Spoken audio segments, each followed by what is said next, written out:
Bayern Munich মানে একটা ছোটখাটো হসপিটাল আপনি বায়ার্ন মিউনিখকে বলতে পারেন।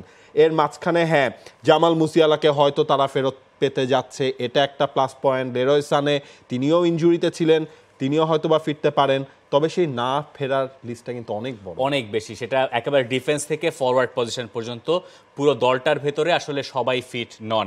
লেরয় সানে জামাল মুসিয়ালা ফিটনেস নিয়ে তো সংখ্যা একটা আছেই, গ্যানাব্রির ক্ষেত্রে একই কথা প্রযোজ্য, আর কিংসলে কোমান তো আগেই ছিটকে গেছেন। ডিফেন্সে সমস্যাটা আরেকটু প্রকট, যদি মাথিয়াস ডি লিক্ট না খেলেন সেক্ষেত্রে একটা ঝামেলায় পড়ে যায় বায়ার্ন মিউনিখ। যদিও মাথিয়াস ডি লিক্ট খেলার পরও বায়ার্ন মিউনিখ এই সিজনে এত বায়ার্ন মিউনিখ সুলভ গোল খেয়েছে যেগুলো আসলে বায়ার্ন মিউনিখের ডিফেন্সের দুর্বলতার কিছু কিছু জায়গা বেশ ভালো মতোই ফুটিয়ে তুলেছে। কারণ আপনি দেখেন ডিফেন্সটা তো হচ্ছে স্টেবল ছিল না। উপামেকানোকে মাঝখানে খেলানো হলো, এরপর উপামেকানো হচ্ছে গিয়ে তিনিও নাই, প্রচন্ড ভুল করেন, একের পর এক ভুল করলেন। ডি লিক্ট ধরেন এই ম্যাচেও তাকে পাচ্ছে না, তাহলে আসলে বায়ার্ন মিউনিখের হাতে অপশন কি? কিম মেনজা এবং এরিক ডায়ার ছাড়া তো এই মুহূর্তে আসলে কেউ নাই। এবং আপনি দেখেন যে এরিক ডায়ার তিনি কিন্তু মূলত আসলে সেন্টার ব্যাক ওই অর্থে ওই রকম না যে এলিট লেভেলের সেন্টার ব্যাক, তাকে আসলে নিয়ে আসা হয়েছে টটেনহ্যাম থেকে এবং তিনি এখন মেইন টিমে খেলছেন কারণ খেলতে হচ্ছে, এই ছাড়া আর কোনো অপশন নাই। বায়ার্ন মিউনিখের প্রবাবল 11টা দেখলে আমরা আসলে জানবো যে কোন জায়গাটা খুব বেশি গুরুত্বপূর্ণ। ডান দিকে অর্থাৎ রাইট ব্যাকের পজিশনে ইয়োশুয়া কিমিখ যিনি খেলবেন,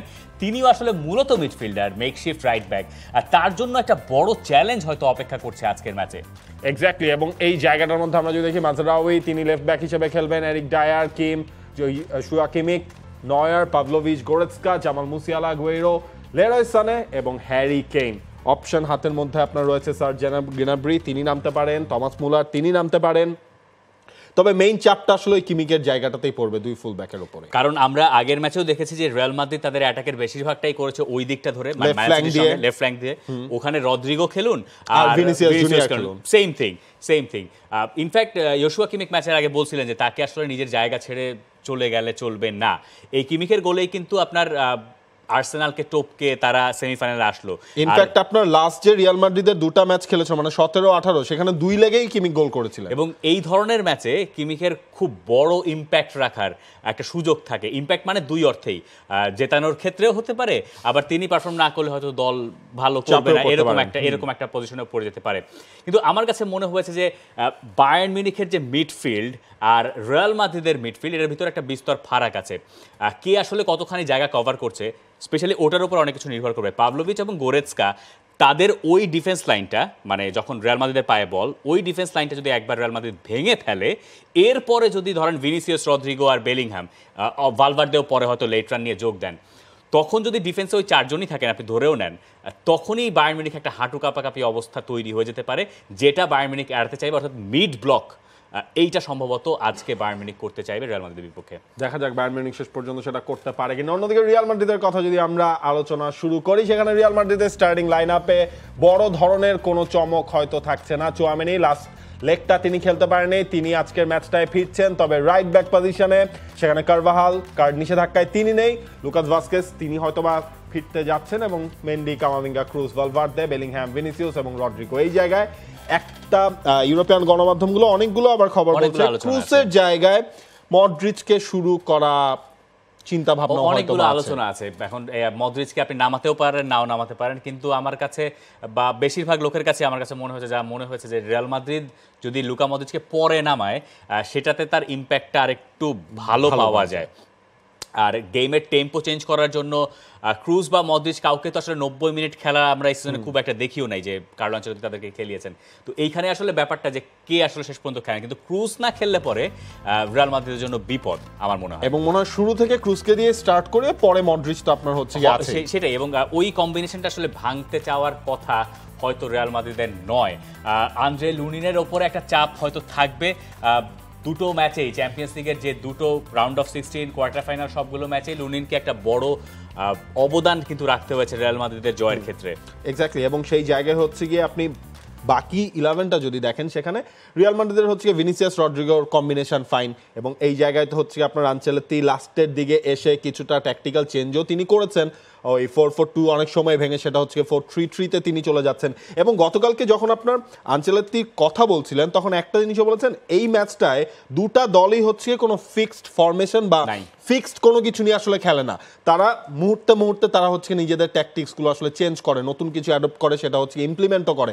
এটা হচ্ছে আজকের ম্যাচের সবচেয়ে ইন্টারেস্টিং থিং কার্লো আনচেলত্তির কাছে। এবং একই সাথে কার্লো আনচেলত্তি রিয়াল মাদ্রিদকে নিয়ে তিনি আসলে যেটা বলছেন, একটা তো তিনি বলেছেন we can do anything in champions league, তবে কথা বলেছেন আর্সেনালের বিপক্ষে দারুণ করেছে বায়ার্ন মিউনিক, আমরা মূলত তাদের ওই ম্যাচগুলোর উপরেই ফোকাস রাখছি, বুন্দেসলিগায় নয়, চ্যাম্পিয়ন্স লিগে বায়ার্নের ইতিহাসের কথাও আপনার মাথায় রাখতে হবে, এটা বড় একটা ব্যাপার। মানে স্যাম্পল সাইজ হিসেবে কার্লো আনচেলত্তি আসলে যে ম্যাচগুলো অ্যানালিসিস করে বায়ার্ন মিউনিখ সম্পর্কে ধারণা নিয়েছেন বা যা নিয়েছেন সেটা হচ্ছে বুন্দেসলিগার ম্যাচ নয়, আর্সেনালের সঙ্গে যে ম্যাচটা, স্পেশালি দেখেন রেফারেন্সে তিনি আর্সেনালের নামটা উল্লেখ করে দিচ্ছেন, আর্সেনালের সঙ্গে ওই ম্যাচটা কেন গুরুত্বপূর্ণ, স্পেশালি সেকেন্ড লেগে আর্সেনালকে মোটামুটি মানে আর্সেনাল প্রচুর অ্যাটাক করেছে, কিন্তু বায়ার্ন মিউনিখ তারা কখনোই নিজেদের জায়গা থেকে সরে নাই এবং তারা কোনো স্পেস দেয় নাই, আর্সেনাল তাই ওই জায়গা থেকে গোলও আর বাইর করতে পারে নাই।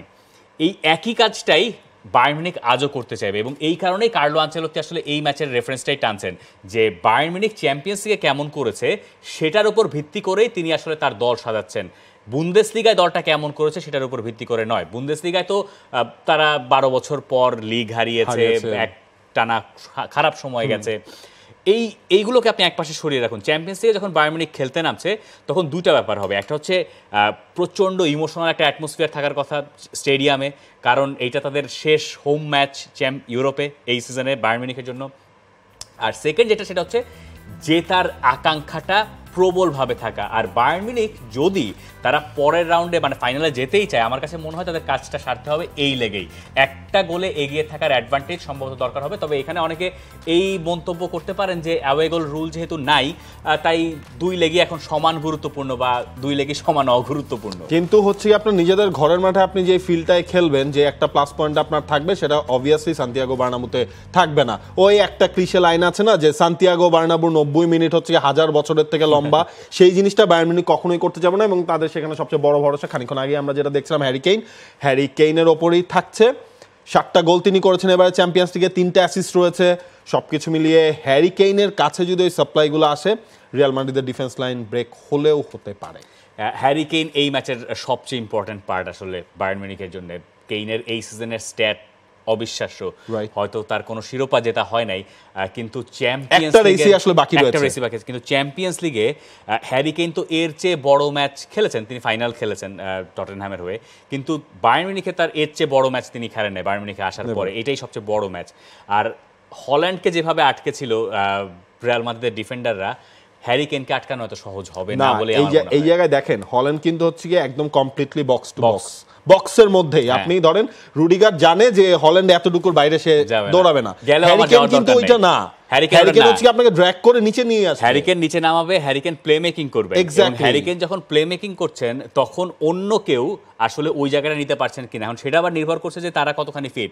লেরয় সানে অথবা Jamal Musiala, most of the cases Jamal মুজিয়ালাই, কিন্তু তিনি আসলে কতখানি ফিট, তিনি কি আসলে ওই এক্সট্রা একটা স্টেপ দেওয়ার মতো দৌড়ে যাওয়ার মতো ফিটনেসে তিনি আছেন কিনা, এই ব্যাপারগুলো আসলে সবকিছু মিলিয়ে হয়তো এই ম্যাচে একটা বড় প্রভাব রাখবে। আপনাদের প্রেডিকশন কি এই ম্যাচ নিয়ে কি হতে পারে সেটা আসলে জানিয়ে দিতে পারেন কমেন্ট বক্সে। Let's do it. Prediction Real Madrid আজকের ম্যাচে, ফার্স্ট লেগের কথা বলছি, দুই লেগ মিলিয়ে না, Real Madrid.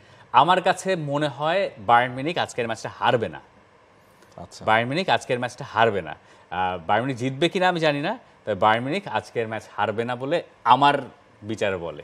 For more updates, subscribe to our YouTube channel and click on the bell icon. Follow us on Facebook and Instagram. Download T-Sports app to enjoy exciting games and highlights. Visit tsports.com.